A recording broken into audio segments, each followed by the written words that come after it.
For his name is great, and the excellence of his wisdom extends above and beyond every wisdom of man, every kind of knowledge that he can procure unto himself.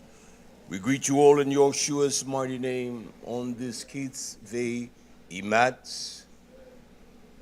May the greatness of his riches, his Oshir, that we are glad and exceedingly glad when the wisdom and the knowledge of Torah is opened up unto us, and what a great blessing that is, that he revealed unto us the simplicity. There is a word that is demonstrated in the language of our forefathers. It is called podak. It is to open, to show the simplicity, to show every nuance and the essence of a subject, a matter, that it will intrigue even the simple-minded ones, those that do not have a vast repertoire of knowledge, wisdom on Torah. And that is what when one teaches as a moreh to lamad. It is to open up every single avenue of the knowledge of the subject matter, that we may understand, and in that understanding, it calls our hearts to leap with great gladness and the joy of the wisdom of Torah. And so that is my inspiration tonight. I don't know if I will accomplish that. Well, I will certainly, with all of the energy and the fortitude that Yah grants unto me, I will simply try to exercise that to that degree that we all may shemach, hear with a great delight, to obey, and to allow it to be a great nourishment to our minds, that we may continue to nourish the mind, the same mind, Yeshua HaMashiach. That is a mind that above all things desires to please the Abba. That is the strength of that mind. And the only way that mind can please Yah is by obeying the Torah, the commands, the mitzvah of Almighty Yah. I want to teach tonight on a singular word. It is affection, affectionate, and how it is produced in our bosom, and how we as a nation of people began to understand the great dynamics of that simple word, affection, whereby there is a tremendous passion. It is one that is fervent. It is one that ignites one's love, that the great shimcha, or the joy of Yah, will flow from the bosom of one that is very affectionate. It is of its substance, it cherishes friendship, it cherishes the Torah, it produces an abundance of great ahava. It is a superlative that when one possesses that great affection, it is not partial.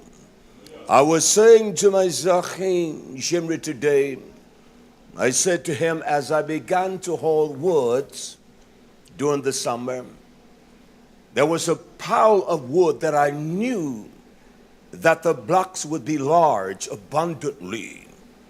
And so I said to myself in my own selfish way, I reserved that pile, both piles, for me. And I said to the Achim, don't touch these, we get those. And as I began to proceed in that pile of wood, to my great surprise, there were not that many large pieces of wood in the pile. And so I said to him, I'm glad that Yah presented that way to me, but it was one thing that I was faithful in. I went through the entire pile, through the sawdust and all, and I retrieved every piece of wood. And so it taught me a valuable lesson, as he had placed in my heart to teach on affection, the affections. That we at times think that we do possess something, and yet Yah reveals it by our own labor, what's actually in us. And so I did not lose heart because there were not many large pieces there.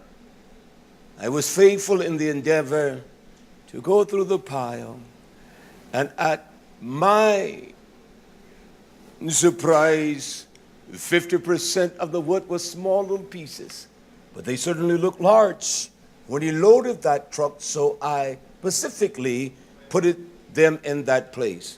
And so is the Torah of Yah. It reveals every infraction in our hearts. It doesn't reveal it to the mass or the public. It reveals it unto us. And anytime our hearts are not indicted by the Torah, there's a sore evil there.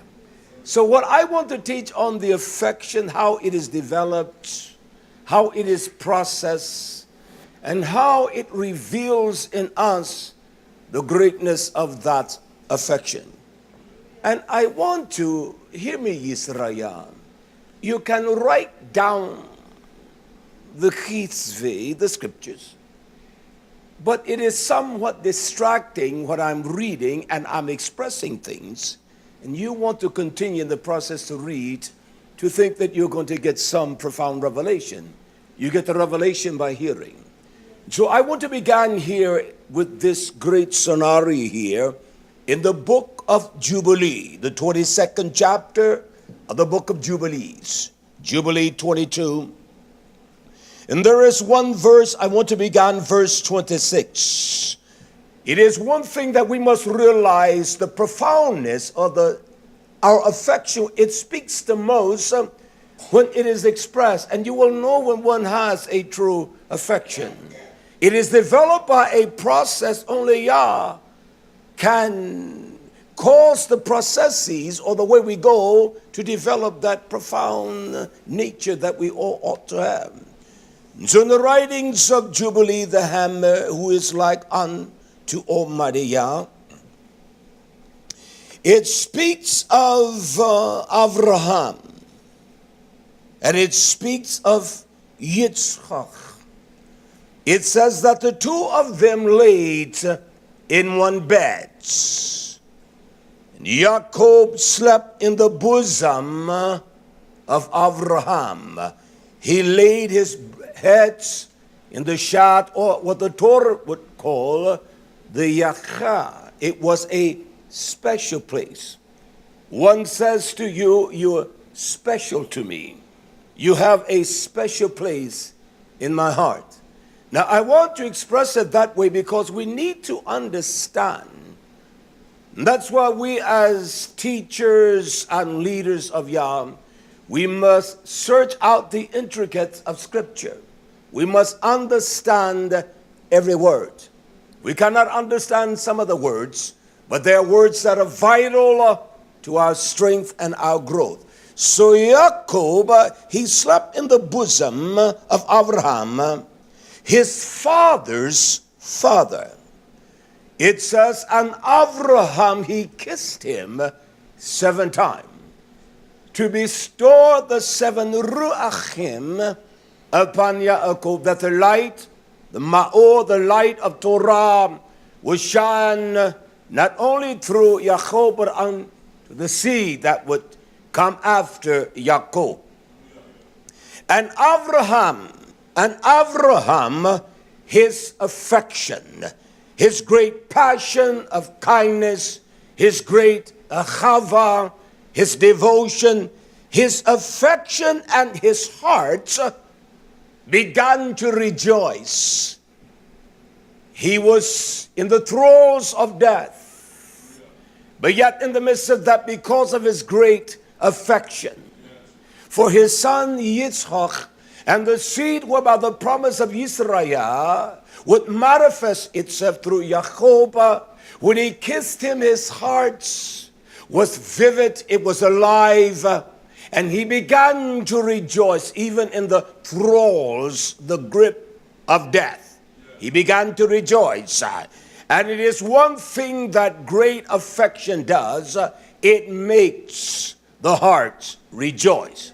It makes the mind respond. When we have great affection, our minds will respond to that. Those that are devoted with passion and kindness toward us. For an example, if you travel or if you are out and a stranger is kind to you, you present the reciprocal of that by the expression of your face, the smile, and the kindness that you bestow back upon them. So Abraham's hearts rejoice. There was a reason. And what Abraham did, he barak, he blessed him with all of his love. Not partial. Affection is not partial. Affection flows from a tamim, a perfect, clean, pure heart. So he blessed him with all of his heart and said, the Most High Yahweh, the sovereign master of all and creator of all, who brought me forth out of the land of the Chaldeans, that he might give me this place, the land, to inherit forever. And he says unto Jacob, now this is Yah's affection for Abraham. He says, and that I might establish a zerah, a seed that is kadosh, that is set apart. A zerah that has great compassion for Torah, whereby the power of wisdom of our forefathers have developed us to understand the beauty of the zirah, the seed of Almighty Yahweh. It is a peculiar seed. It is a sogula. It is a special seed. It is a prize seed. There are seeds that we purchase for the greenhouse and certain proven seeds that they will cost you $1 a piece. So if you order 15, you only get 15. If you order 1,000, it will cost you $1,000. And Yah says, as he spoke unto Abraham, his affection for Abraham was transmitted by the great affection from Abraham to Jacob for his seed. Yoshua resonates that as well. He says, this is how all men shall know that you're my Talmudim, that you're disciplined by Torah. There's a great affection for Torah. That we have this great affection one for another. And affection is a substance of one's heart, that there is a great devotion. It is a great devotion. There is a great honor. There's a great compassion. That's what affection is. It's never partial. It's never partial. It caused the panim to light up. It is like a mother seeing the child in the morning as the child awakens. Mother speaks to the child, father, knowing that the child depends upon them for everything. And it caused the light, the ma'or of rejoicing to reflect in the father's face. He rejoices as he looks upon the delicacy of his son that has no ability to provide. And so it produced great strength. Affection always produced great strength. Affection always produced a great strength. And we will show you that as we proceed. So he taught Jacob, he said to Yah, do not forsake him. Do not ma'as. Do not turn away from him. Do not leave him to himself. He said, nor set him as nothing or lo naught from henceforth unto the days of eternity. He said, don't forsake him. Guide him with affection as you have affectionately guided me, and the promises that have been granted unto me, and my zirah, because you're my friend. He says, and may your ayin, your knowledge of him, your wisdom of him, your eyes be open upon him and upon his zirah. His zirah. There must be a zirah, a seed of Abraham. And we are the seed of Abraham. We are those that have been birthed out of the chamber of Abraham, that we have been progenerated through the seed of our forefather. And it is amazing that how the enemy remove our minds away from the great riches of Yah for the trinkets and the little false things of this life. Listen to what he says. He said, do that, Almighty Yah, that you may preserve him, that you may berach, you may bless him, and may make him kodash, as a nation of your inheritance. What is our inheritance? That we may inherit the wisdom of Yah, the knowledge, the great riches of Yah. But we must show our great devotion of great affection toward each other, because if we have no affection toward Yeshua HaMashiach, if he is in me, I am in you, we go back to the words. See, my affection would have never tried to segregate and specifically speak for something for me. It would have never done that. And so it is the small infractions that we think of no consequential value to us that teaches us the greatest. Because those things that are beyond your ability to apprehend, comprehend, you cannot even understand the depths of that because it is over your head. So Yah brings it down to the very nature of our life, our hearts, to see if we have the ability to be devoted to care with great passion one for another. And if your achot needs your shoes, you give them to that one. He said, Yah, don't leave him. And the Torah says, and bless him with all of your berakah, your greatness of your blessing, of wisdom and knowledge, your yareh, your fear, and bless him with all of your blessings from this hour that I speak to you as a friend, until the day that he ceased to live in this realm, even throughout eternity. And then he says unto Yah, he says, I want you to renew your brits, your covenant. What is brits? Covenant. It is an allegiance, an alliance. It is a commitment to one. And his covenant, his brits, is committed, shows his faithfulness, his affection for us, that he is literally committed to us in every endeavor. When we fall and we break ourselves and we're broken by sin, it is the greatness of his affection. If my achot sin against me, then the greatest of and the display of the affection of Yah as this, that we show the same forgiveness and the same compassion that he shows for me. So if Yah did not speak to us as we will not, you will not, I will not speak to my achot, then there's something drastically wrong. We must examine our own hearts and see if it's the bow, the yachir, what someone is dear. Is the body of Yeshua dear to us? Then we are the body. There is no imaginary body. It is a real body.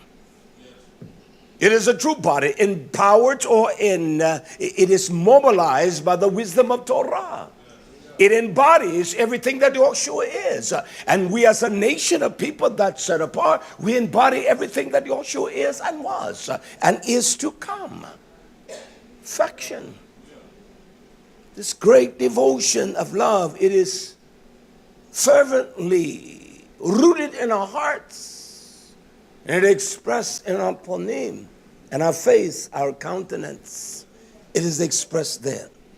And bless him with all your blessings from henceforth unto all the days of eternity, and renew your Brit and your free unmerited favor with him, and with not only him but his zirah, according to all your talk pleasure, your delight, your hafiz, unto all the generations upon the earth.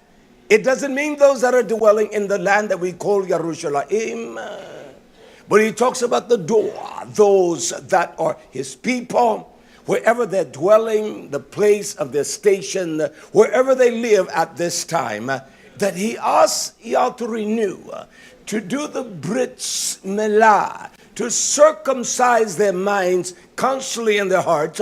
And the only way you can circumcise, you must need a sharp, powerful sword. And his word circumcise us to renew the Brit Hadassah.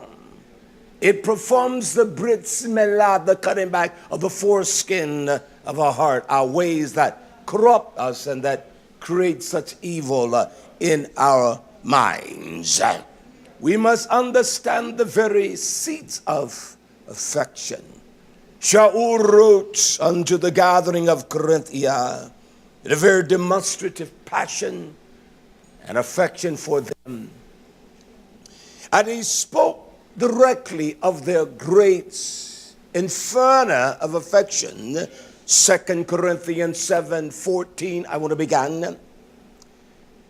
He says unto them, for if I have boasted anything of him to you, he sent one to them that represented his affection for them. He sent one by the name of Titus unto the people that his heart was overwhelmed with because of their great affection, their great compassion for him. So he said, I did not just send anyone, I sent him unto you. He says, I am not ashamed. But as we spoke all things to you in truth, we must have all things spoken in truth. Now the only way that can proceed from any man, everything must be based upon the Torah. We must see the root of it in Torah as it expands through the Brit Hadassah, and we can go back to the very nature and the root of that, even at the end. If we begin in Bereshit, when we end in Gilyana, it must be the root that begins in Bereshit Yisrael. He says we spoke all things, not some things. We must speak truth to everyone. We must be honest and deliberate. Now that doesn't mean that you speak the immaturity of your mind and think that that is right, because it is not right. He says, I am not ashamed. We spoke all things you in truth, even so out boasting as we rejoice, which we made before Titus is found a truth. He has found it to be that you were genuinely sincere in your devotion, your efforts. Although at times in ignorance, you had a great compassion to fulfill all that which was commanded by Yah unto his avadim, the servants that guards and watches over Torah. He says, and his inwards, his yachir, his inward affection is more abundantly toward you. You are dearly loved of him. There's a great love. Your esteem, you are as a prize jewel. That's what the yachir is. It was this inward affection. Because Shaul had boasted of the affection of the Achim and the Chodchim, how they labored and they served him well.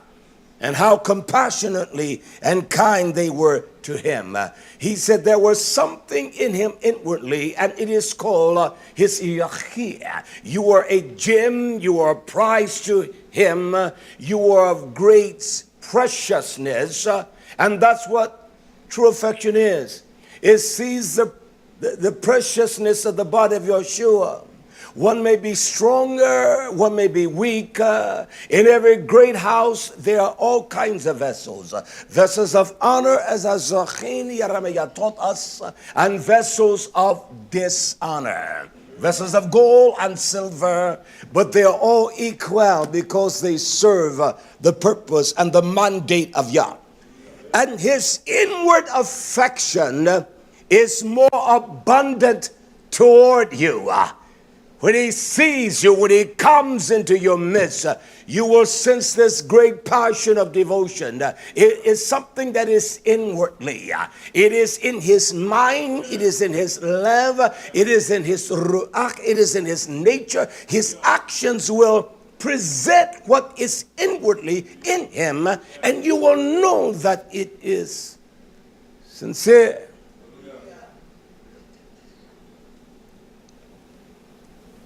While he remembered the obedience of you all, he knew how obedient you were to Yah. Your great love for Yeshua HaMashiach, this living witness of truth, this word of great power to the wombs of Miriam that produced life and the Yoshech of Almighty Yah. He says, he remember you all and your great kindness, how with fear and trembling you all received him. That's what affection does. When the bride and the bridegroom prepares for the great moment, she's afraid, and he is afraid. They tremble, they're fearful, because it is the virtuousness of their nature that caused them. And so when he came, he saw your great affection. He saw the rejoicing. You did not challenge him. It was great fear. It was great trembling. That's what affection is. It honors Yisrael. It shows great honor. It is fervent. And when he saw that your great fear and trembling, the words that he sent to encourage me and strengthen me, it makes my boasting of you even more resound. It is a true boasting. There are those that have a great compassion and affection. There are those that do not possess that. There are those that have a beautiful affection and a great love. In order for us to develop the same thing, it's nothing wrong. I, as a young, ignorant man, I watched men. And I saw things that were right, whether they were saved or unsaved. I saw actions and attitudes that were proper. And I incorporated that into my life. The first sign of any kind of affection I saw was Raphael's stepfather-in-law. I was in their home one day, and he purchased this beautiful bouquet of red roses for his issue. And I was astounded at that. They were so beautiful and fragrant. I had never experienced or seen that kind of compassion of great affection. Although it was superficial, I still learned from that. I still garnered from that. I still did. And the only way that we can begin to develop this affection, our minds and our hearts have to be set upon a certain thing. And I want to read this for us. I want us to understand. Dawid says to Yah in Tehillim, he says, as the old ones would says, in one place. He says to Almighty Yah, he says, for Yah, your dabarim, your word is forever settled in the heavens. Now we must envision the heavenly things. That's what Dawid said in Tehillim 119, verse 89, 90, somewhere in that range, in that region. He says, for you, Yah, your dabarim, the promises of Yah, his word, that's what his word is. It is dabari. His promises, his faithfulness. He says, is settled. So if we can open the gates of the wisdom of heaven, then we can understand the dynamics of Yah's word, his power of word. So in order for us to begin the process to develop this affection, we must begin here. And what a wisdom of Shlomo to speak unto us in Wisdom 6:10. He says this to us. He says, for they that shema, that guard, keeps themselves kodesh. If we keep ourselves that way, Yisrael, then we shall be judged in a kodesh way. If we keep ourselves unrighteously, then with that same unrighteousness I judge you, then Yah's going to judge me by the same unrighteousness. So you that are kodesh, you shall be judged kodesh. And they that have learned such things shall find what? To answer. Whatever we have learned in the process to understand the mishpatim, the judgment of Yah, we know that in that light of knowledge, whatever we need, we can find it in Torah, because we have trust and confidence, and there is such a great love for Torah, we will find that. Yoshua did not speak anything any different than what even the wisdom of Shlomo says, the prayer of Manasseh, or whatever written in the pages of the book. Listen to what Shlomo says. He says, wherefore now, set your affection upon my Torah, my word. That's where we must set our affection, upon the word of Yah. To fulfill all things, to obey it, to delight in it, we must set our affection. Now I would deal with what Gulushia, what Shaul says, or Kulishia. I would deal with that.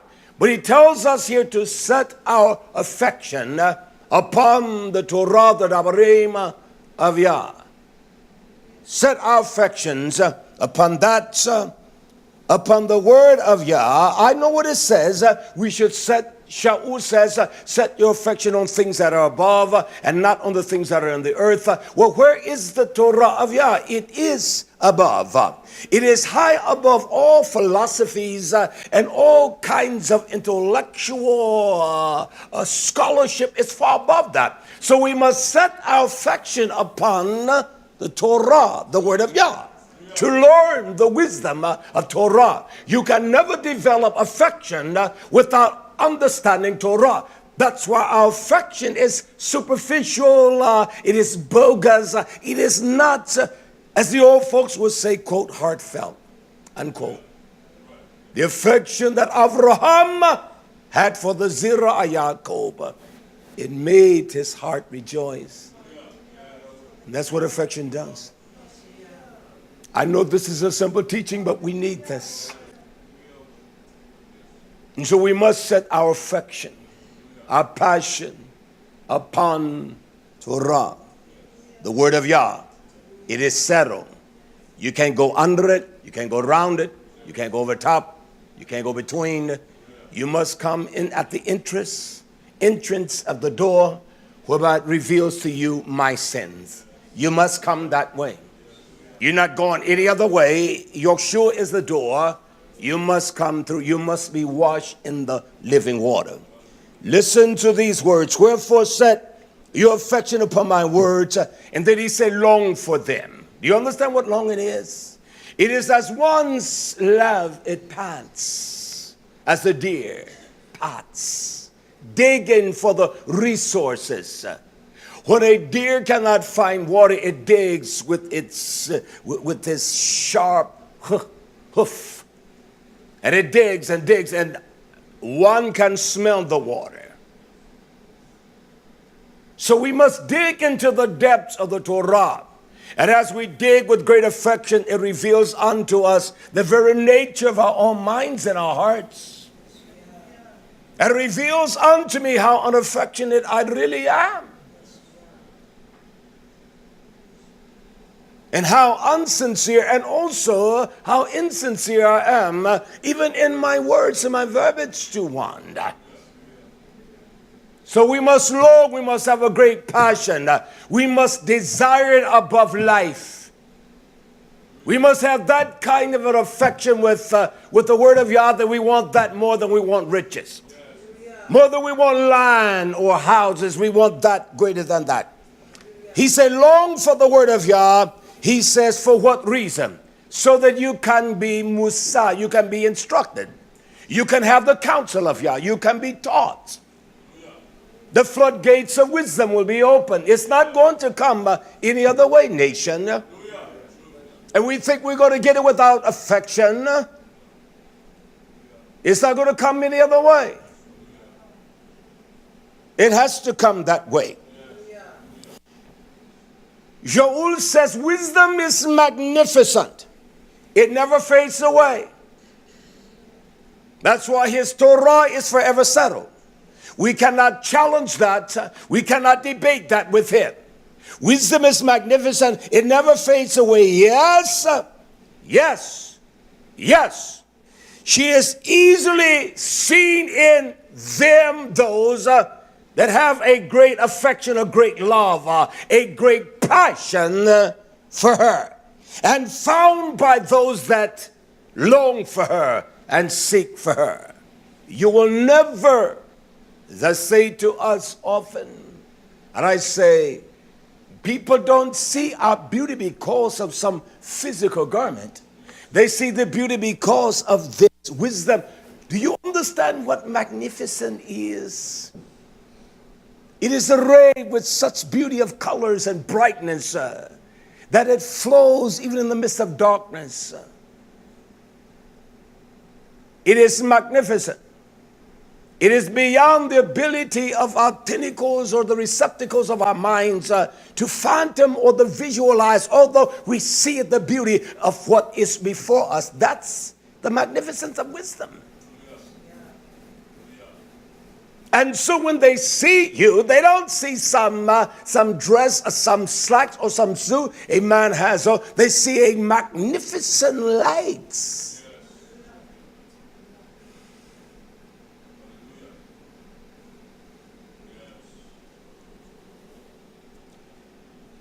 And she is seen in those that have a great affection for her. And in the promises of Yah, his words, it is our instruction, it is our Musa. It is what corrects us. It is what shows us our shortcomings. And we're not measuring up. We're not meeting the standard. We're pretending, we're deceiving our own selves.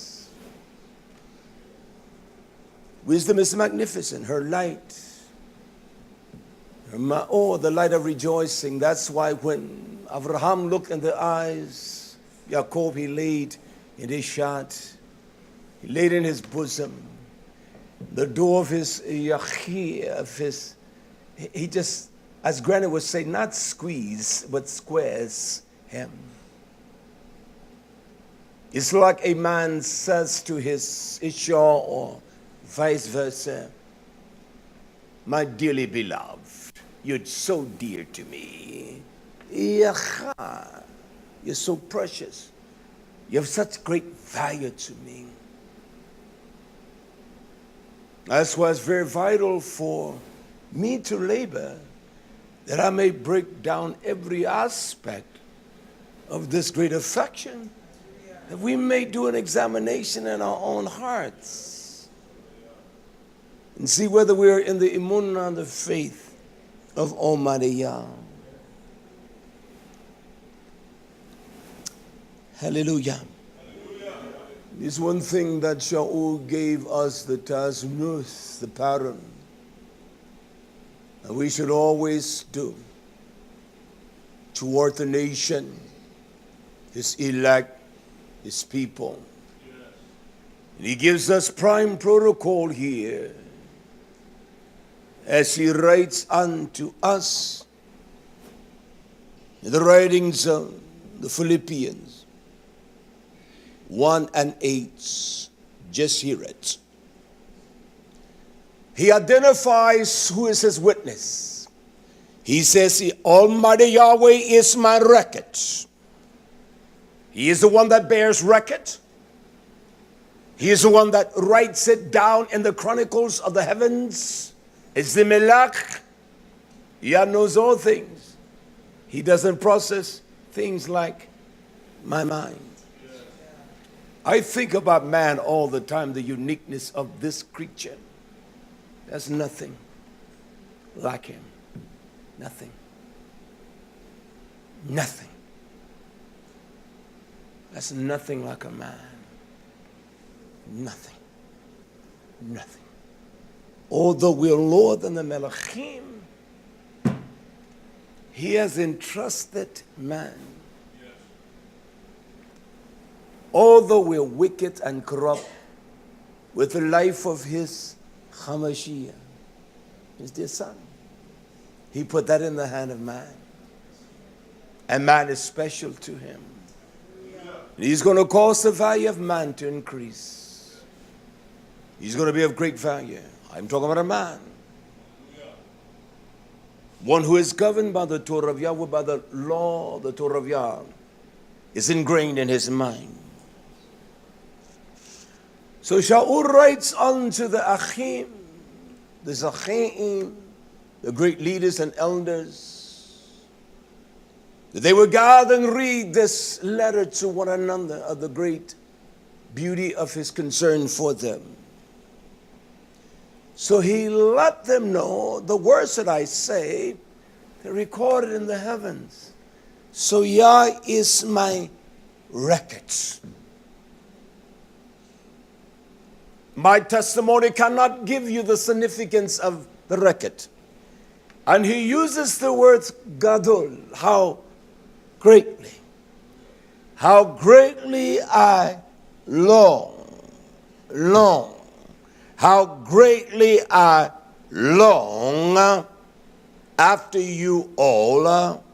He said, I long for you all with such great compassion and with great desire. How I long for you all. Now hear this again. Now I read in Wisdom, the book of Wisdom, Shlomo says, set your affection upon the word of Yah. And then he says, long for them. Long for the wisdom of Torah. And the Torah is written with the promises unto the Zerah, the seed of Abraham. He's writing to the elect, scattered abroad among the Gentiles and the nations, corrupt, estranged from their Abba. And he says, how greatly I long. I long, there's a great burning passion. I long after you all in the affection or the vows or in the me'ah. He said, I long for you all with great affection. What affection? Of Yeshua HaMashiach. All that Yah put in his hands, he lost none but the son of perdition that was mandated from birth that hell would consume him. Not with just any kind of vows or compassion, great affection, not with just any kind, but with the vows of Yeshua HaMashiach. In the midst of death's great agony, he didn't give up. He didn't give up. So that is the affection that we must have. He said with the same vows, the same affection, the same great sympathy of great affection. Although you sin against me, my sympathy for you cares greatly. He says, and this I pray. I know, I entreat, yeah, I pray that your great affection, your chava, your love may abound, not just grow yet, he says, more and more. In what? In the da'at, in the knowledge, the de'um, the knowledge, and in all judgment, that you're able to discern, that you're able to see your own hearts, and to see what you call affection, and see if it's genuine affection, or is this emotional, superficial act that has no sense of the knowledge of Almighty Yahweh in Yeshua. We must abound. That should be our prayer, that Yah cause my hearts to abound.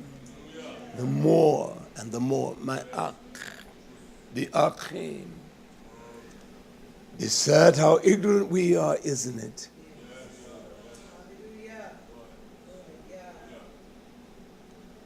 It's very sad. We must have a love for this book. Our minds must be constantly in. I would be a liar and a hypocrite if I said it wasn't so with me. I don't boast in that, but I would be a liar. I don't boast in it. But since Tabernacle, I put together a message today. It is so profound. And this is how Yah opens up my mind. I can't sit and just be idle. I made sure that I took care of my Zachim, Yaramiyah. I made sure that Achia Wasadak, Yosipiyah. The only other one, I got to take care of Shimri. We get over there with the power songs. I was able to go and finish up the powers of wood. Make sure that Benz went to his house and everyone else's house. Yet I had time to open the book. And so I left dinner and went back to the book. I hadn't even looked at what I'm teaching to you tonight, because that teaching was of great essence and of great importance with an abundance of value. And so, if there is no affection for Yah, we don't want His beautiful mind to speak to us.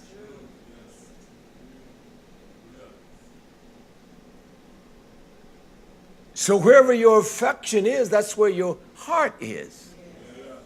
If you don't think about Him because your heart is not affectionate toward Him, if you don't open this book and that you may pray this prayer, that you may pray, Yah, give us more knowledge and wisdom in your da'at, and not only that, the ability to discern and see. When our affection is upon the word, the Torah of Yah, it produces everything we need. I will prove that to us, all right? He said that you may approve things that are excellent, that you may be sincere and without offense until the day of HaMashiach. Isn't that a beautiful prayer of affection? That I pray that you may do all things unto Yah without offending or without offense. That you may pray that I will do all things, that I will not have offense against my chutz until the day of my departing of this life, and until the promises of Yah are fulfilled in us. Our lives are not but a vapor of smoke. We can continue to play around, but it's to our own devastation of death.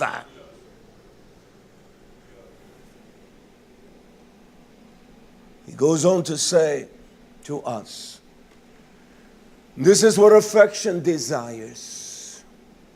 That we as a nation, being filled with the peri, the fruit of what? A sadiq, of righteousness. Being filled with the fruits of righteousness, which are by Yeshua HaMashiach. And when you know you're filled with the fruit of righteousness, because your affection is set upon the Torah of Yah, just like Abraham rejoiced in his heart, he says, to the honor and praises of Yah. That's what affection does. It causes you to honor him. It causes upon him to shine. And when men see you, they see a light in you like no other light. This is simple, isn't it? But it is truth.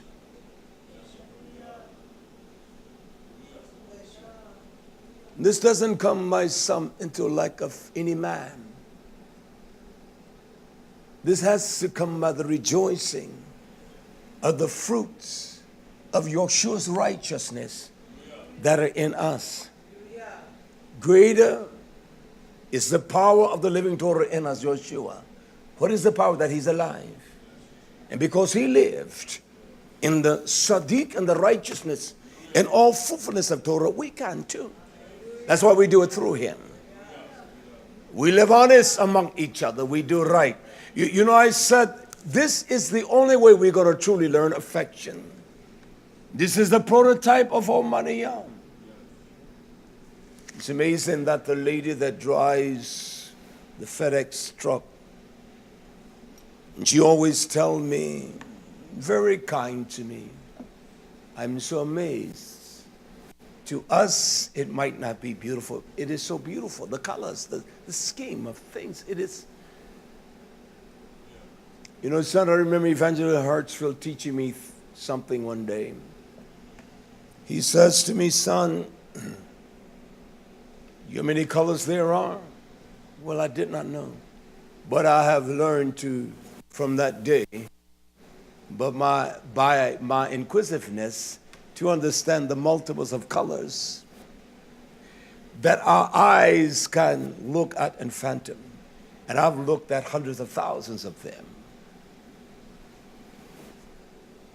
He says, I want to tell you something, son, that the array of the beauty of Yah's colors. He said, they're beyond the receptacle, pigmentation of our eyes to understand the beauty of it. And the only way we're going to do that is having this great affection for him and see that in my akh, my khut, and see that in Yisrael. We must. Affection is a beautiful thing. It makes the heart fat. It gives you life. It heals your body. It does. It heals your mind. Can I proceed a little further? I spoke in the beginning that the words Jubilee, you know, that's Jubilee is the word Maccabees. That means the hammer, and who is like unto Yah. But the only way we can develop this affection, it must come by the Torah, the word of Yah. And I will read this to show you. In order for the Maccabeans to be strong and mighty men, these were men, that fought for the righteous cause of Almighty Yah. We as men, we are warriors. We are the Gebarah. We protect Israel. We protect them in the way we walk, the way we speak, and above all, our honesty. Listen to me, there's nothing like honesty. There's nothing like honesty. Nothing. I'm not talking about one being juvenile, saying I speak my mind, but that's not honest. That's one being juvenile. Forgive me, y'all, even juveniles don't say that, because children don't speak their minds to their parents, do they? Because they are afraid. That's not even juvenile. But I want you to understand the strength of these mighty warriors how they were able to prevail against the opposition of Antiochus, this vicious, ruthless king. And we have a king that has rose up against us. It is the throne of our own minds. So the words unto the soldiers of battle, fourth Maccabees, or the Maccabees, chapter 2. Read the whole chapter. Listen to this. To instruct the men that they will be strong, to have a great affection for Yah, they said, for the Torah prevails. It is stronger. It takes precedent, prevails even over my affections. And that's what the Torah does. It takes precedent over my affection. Listen now, for my mother, my father, my parents. That's what it says. We can never develop true affection without understanding what Torah says. It says over my parents, this is the reason why. So virtue, so the beauty and the purity of Yah is not abandoned. You don't cast it aside for their sake. If my father is wrong, he's wrong.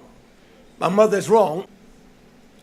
And so you don't allow their wrong to be justified, and you began to denounce or dismantle what Torah says.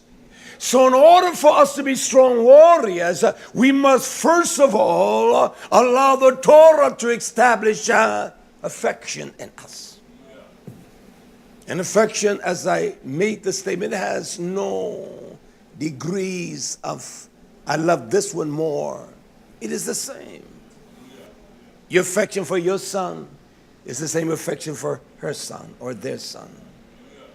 We have this superficial thing that we call affection. Hear what the writer says. It says, it is superior to love. Affection for the Torah, it is superior. Not just, you understand what superior is? It is of greater value, greater substance. It has precedence over even ahava. For what? For one's wife. The Torah, the affection of Torah comes before wife. Wife does wrong, you don't do wrong because she did wrong. He is talking to men that are prepared to die for Torah. These were warriors to fight the battle, to make sure that the zirah, the seed of Yisrael, would prevail and be strong. Torah, or it is superior. Well, I love my Isha, but Torah commands me with the affection of Yah what to do in my home, how to live with her, how to regard things. So my love and my affection of obedience to the Torah, it's superior to my love for her. It is superior to my love for her. If I have affection for Torah, then my love for her would be equal to my affection for Torah. But if I supplant Torah and give her a rite of passage in her sin, then I have no affection for Torah at all. So when I try to dismantle Torah to agree with her because she's not right, I have no warrior spirit. I'm not even a little boy. Hear this now. This is how affection is developed.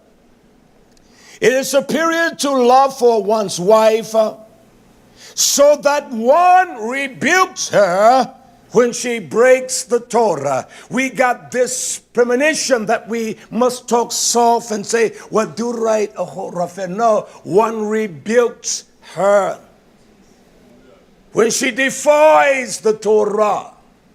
One rebukes her when she defies the Torah. She does wrong. That is the superiority of the affection of Torah, even over wife. You defend Torah. You defend Yeshua HaMashiach. You don't allow anyone to trash him or speak lies against him to justify their evil and say that I'm going to augment the word and say it means that no, our yea must be yea and our nay must be nay. Anything more than that, it is sin, it is a transgression against Torah. We're blatantly defying the Torah. It takes precedent. It takes precedent, the affection of Torah, over love for children. It takes precedent. You don't concur with their sins, their corruption, they are wrong. You rebuke and you tell them they are wrong. You don't strengthen their hands in evil doing. As I said to us, there was a time, I'm going to proceed, that mothers and fathers had a strength of honesty and decency and love, that they did not know how the love was developed, but they did things right. It made no difference who it was. If their son did wrong, they would tell them. If their daughter did wrong, they would tell her. If the man left his wife and the daddy knew that that was a decent woman, she wasn't out running the street, she didn't rail against him, he would say, get out of my house. Well, I don't even want to talk to you. You go back and you're running after those no good, wicked women, and you abandon her, get out of my face. They would do that. When her daughter did something that was wrong and a mother that was decent, she would rebuke the daughter. She would reject the daughter. But that's not the case today. They embrace them. They love them. They pretend they do. And they override what Torah says. But listen to this. He says, when we began to understand the superiority of the affection of Torah, then we will have affection for each other. Your children come before my children. Mine before you. That's wrong. It's not of you. He says it takes precedent over love for your children so that one punish them for their misdeeds. You know they're wrong, you tell them.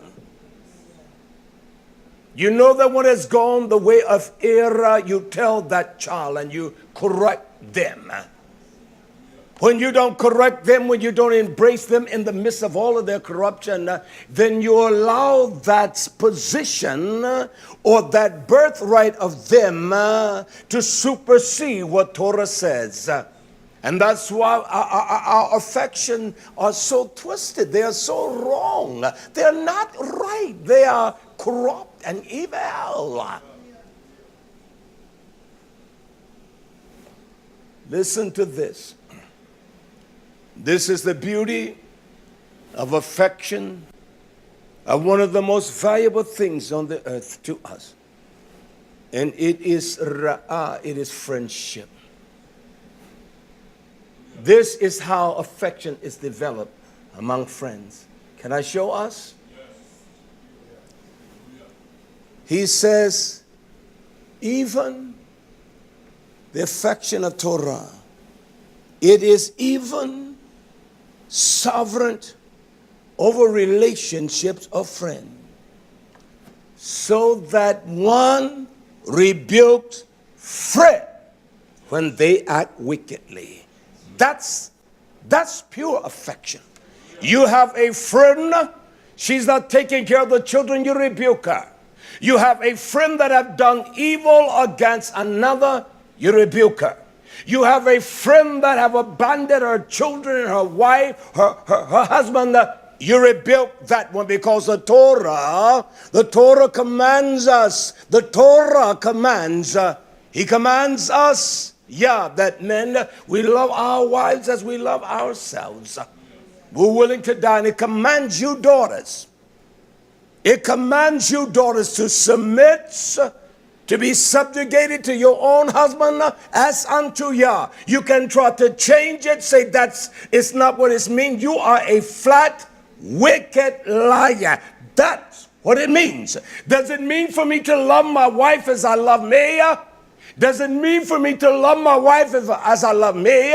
Does it mean for me to love my wife as I love me? So does it mean for you to submit, to be subject, to obey your husband in everything? You can try to justify it or try to make it right. You are wickedly.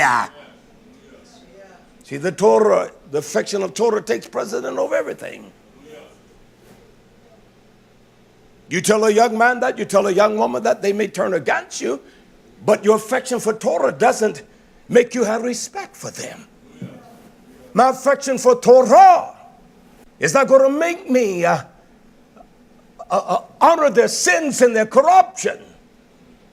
Now we got to get this developed in us. You see, this challenges our affection, doesn't it? It shows us what little affection we really have. It challenges our affection. This is true affection. And when we set our affection on the word, is this the word, what it says here? So we must have a great love for that, shouldn't we? I like the simplicity of this man. This teaches me, what I say, I learned so much. Because I have no kind of, which is nothing wrong with that. If a man rehearses words, I don't know how to get up here. I don't know how to get up here with some kind of rehearsed protocol and open up things. I just began to open my mouth. And even in my ignorance of my counseling us, then the Ruach, by this, when I began to read, it begins to reveal. I believe everything that Shlomo said. I believe that. Because it concurs with what Shaul says here, as he writes unto Colossians, unto the Colossians, chapter 3. He tells us this. If we have been raised out of the depths of darkness and sin, if we be then risen with Messiah, then we must seek the things that are above. Shlomo says to us, set our affection upon the word. David said, you mighty one, your word is forever settled in the Hashemayim.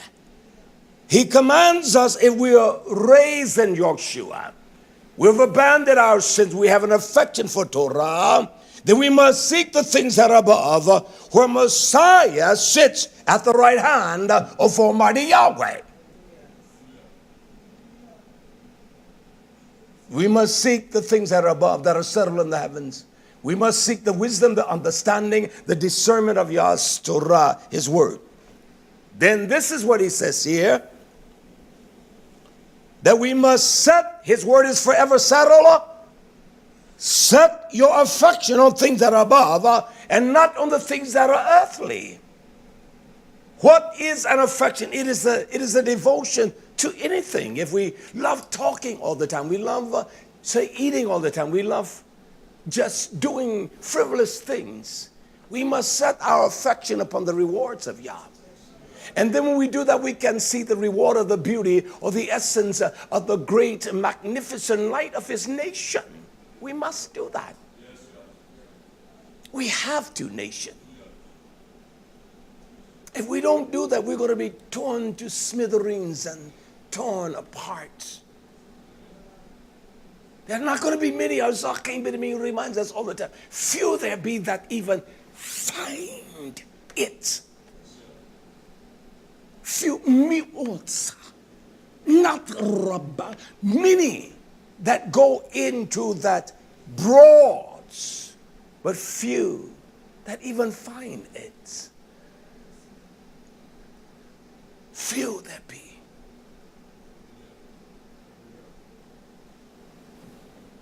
We must set our affection upon the word, which is his Torah. It is above. It's above our ways. It's above our actions, our attitude. We must set it above. And not on the things that are sensual. It's wrong for us to set our mind on the things that are sensual. I said this morning for a few moments, it's amazing that we as a nation, we can believe everything we read, but we don't hardly believe anything in the book.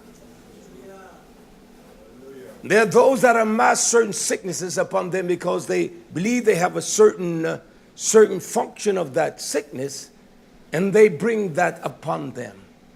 There's life and death in the power of the tongue. I don't let nobody tell me nothing what's wrong with me.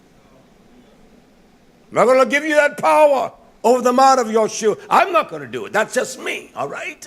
I may be ignorant, that I am, I concur. But I won't let nobody do that to me. You understand? So we believe things that we read. We don't have the ability to analyze, and yet God's given us the mouth of your shoe. We can analyze the word and see if it's true. We can test what I say. We can try it against me. No, try it in your own heart. Try it. Listen to God, not to God. We don't listen to God. Hear this, Yisrael. But some of the most foolish things we will say over and over and over every day, don't we? That it become impregnated in our mind. We become impregnated with it. We talk to don't tell me that when we talk to people and those that don't love you, we talk about different things. We talk about the same thing over and over again. We talk about the same things over and over and over again. We talk about the same things over again. We talk about the same things over. Man, you see them Hornets the other night. Boy, that boy was balling. Come on, talk to me. I wasn't born yesterday. I've been around a little while. Your daughters should talk about the same things over again. You hear a gossiping matter of muttering. You talk, it changes up. Just trust me. You talk about the same things over and over again. Your world is limited. We must set our affection on the things that are above and not on the things of the earth. For you are dead. We're dead. We don't become animated because of sin. We don't live for the pleasure of sin. And see, because we're dead, our lives are hidden. So when they see us, they see our Hamashiach. Our lives are hidden in Yeshua, in Yah. When Messiah, who is our life. That's a teaching there. Who is our life? Yeshua. He is our life. Now ponder that for a second. What is the life of my conversation? If it's not Yeshua HaMashiach, he's not my life. Consider that for a moment. What's the life of your conversation? What's the life of your conversation if it's not Yeshua HaMashiach? He's not your life. What is the life of your conversation? What caused you to become animated and robust? Tell me. Yeshua is our life. For me to live is Yeshua HaMashiach. Me to die is gain. I'm not afraid to die. I know I'm going to die. I don't spend 1 second worrying about death because I know it's going to die. If it's one thing I say to Yah, even when there are thoughts or anything that infringe upon Torah, I would say, kill me, Yah. And Yah knows I mean that. He knows I mean it. Kill me, Yah. I'd rather die. I said, Father, I'd rather die than to blatantly defy the commands of Yah. I'd rather die. I'd rather die. I'm not afraid to say it. I'm not afraid to say it.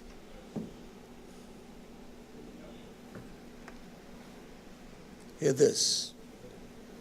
When Yeshua, who is our life, shall appear, then shall you also appear with him, seeing the great kabod, the great honor, and the great splendor of Yah.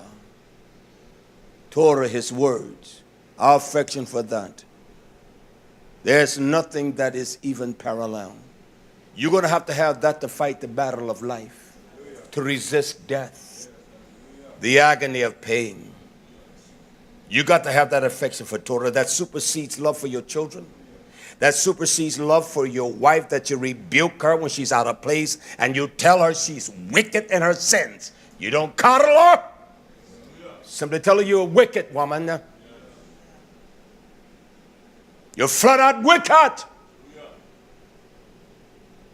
Not afraid.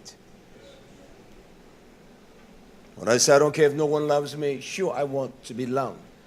But I will not abandon this kind of teaching for some false love that has no value. That has no value. I won't do that. It's not even love. Hallelujah. Hear the word of Yah. Hallelujah. I want to deal for a moment some of the beautiful attributes of affection. There's no one like Dawid and Yachachana and Yoshua. Shaul, the great man of intelligence, knowledge and experience. One that walked the road of Damascus, and Yoshua spoke to him. In all the language he spoke in one language, in the Hebrew tongue, unto that man. He did not write in Greek unto the lost house of Israel. He wrote in the tongue that was spoken unto him.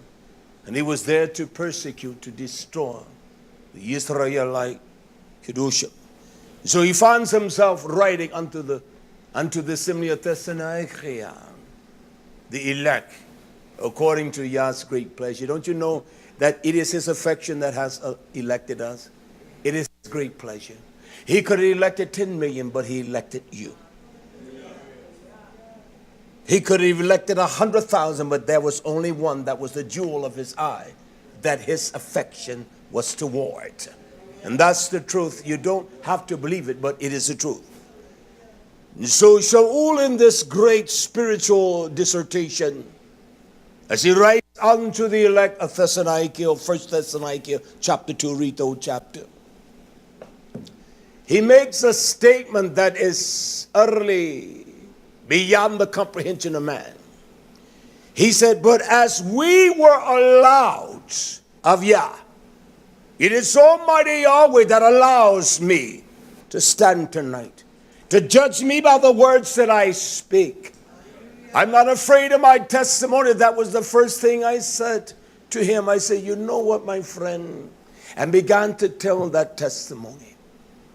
Because who doesn't want the big blocks? So you don't have to get up too many times for the stove.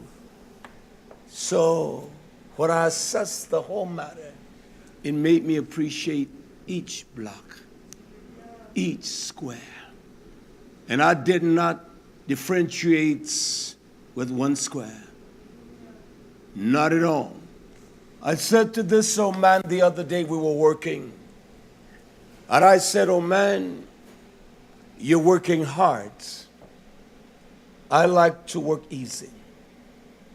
And so I showed him how to work, how to position your body. This old man from 9:30, this old man from 9:30, this old man from 9:30, not even to 11:30. Can I tell you how many bends he feels? And his powers are needs. He said, I like doing it like that. I said, oh man, I've done it enough that I know how to do it. I know how to do it. It takes a passion. You have to understand the babies need to be warm. And I said, all those bends you feel, to Simeon, don't you mess with them. They belong to him. He filled them. He burned them. I said, you go home, we'll see you tomorrow, man. In 2 hours, less than 2 hours. That old man feel 5. That's a tall order, isn't it? You know, I know it's the truth. I came to show him how to work it. And within 10 minutes, he said, preacher, man, look what you put in here. I said, I know. I like to work easy. I don't like working hard. That is something that I said to y'all today as I was getting wood for our Zachin here. I said, y'all, please never allow me to lose the passion to work. I like working now. I love to work. I love to sweat. I love to bend. I like working. I really do. I like to work. That's what attracted her to me, because he worked. I like working. I like to work. I don't want to lose that. I don't care how I feel. I don't want to lose my passion to work. I love to work. And working hard doesn't bother me. Make me feel nice. I love to work. I do. I don't want to lose that passion. I don't want to lose that passion where I don't like working or I don't want to work. Don't let me lose that, yeah. And you know I mean that. I want to finish here. Hallelujah. Shaul, in this great dissertation to the gathering, he says, but as we are allowed of Yah to be put to Nothchan, do you understand that Yah put those men in trust? You know that if Yah trusted them, why can't I trust you? He said we were put in trust with the bizurrach, or the message. Even as we speak, Yah trusted them. And men tell you don't trust man. That's crazy. Wife, if you can't trust your husband, something is wrong. Husband, if you can't trust your wife, something is wrong. But they were allowed to be put in trust of the message, even as we speak, not to please and to have some sensual approach to men, but Yah. See, Yah does one thing. He tries our levim, my heart, your heart, our hearts. He tries it. Who tries the heart? For neither at any time, Shaul says, we did not use words that were flattery to captivate you with some kind of intellectual prowess. He says, as you know, you Yadav, we have not spoken as philosophers, nor do we use a cloak of covetousness or greed. We're not greedy. We're not selfish. He says, and Almighty Yahweh is our witness. He said, nor of any man we sought any kind of honor, neither of you. We didn't seek some kind of place or position among you, nor those that you have heard of that knew us, neither of others. When we might have been a burden, as the Cilician of Messiah Yeshua, we didn't want to burden you down. We didn't want to captivate you under great stress to burden you down. He said, but we were kind among you and gentle among you. Even, look what he used, even, see, this is what affection does. Even as a nurse cherisheth her children. Are we the children of Yah? Are we not to nurture one another? So you cherish one another. So you cherish one another.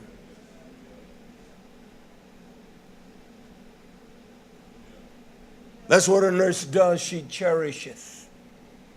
A great devotion, a great kindness. You cherish one another. You're not so easily provoked to anger. As a nurse cherisheth her children, so being, he says, affectionately. He said, this is our desire. This is how I want to see you. It is so affectionately. It is the kind of love that longs. It is the kind of love that anticipates. It is the kind of love that the heart pants and thinks constantly upon that. So we should pray for each other.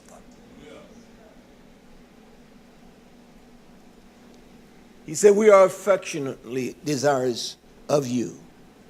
We are willing to have impart to you not only the bizurrach or the teaching of Yah only, but our very being, our nephesh. Because he says you were dear, D-E-A-R, you were Yahir. You were so special. You were so precious. You were very precious because you are so dear to us. Yahir, you're worthy of my love. You're worthy of my affection. The body of Yeshua is worthy of your love. It's worthy of your kindly affection. I'm going to stop there because of time. Yes, will, I will teach one day on the Yacha and the Yachir, what is dear to us and what is precious. His affection, there's nothing like it. And we should be Yachir, precious and dear to each other. May Yah's riches, may this simple teaching cause your hearts to be enriched, that you may discern, that you may have your hearts filled with great delight. Ya Barak, let us stand to our feet. Hallelujah, Yah's great, isn't He? In all things we do Barak you, our precious Abba, for your great kindness. Bless and watch over us all. Take our Zachin down the road safely. All your people, your nation, watch over them in Yeshua's name. Such a blessing, Yah, that we can come to your bed one more time and receive the great and the simple riches of your Torah. Bless the Achim, the labor today, Shimri, and all of them for bringing them home safely. Zachin, Achia Wasadak, Yosipia, and all of us, you have kept us this day. We barak you for all things in the blessed name of great assurance, the only name given unto us that we must be Yoshach delivered. In the name of Yeshua HaMashiach. From the depths of our bosom we cry hallelujah. Hallelujah. Hallelujah. Ya barak Yisrael.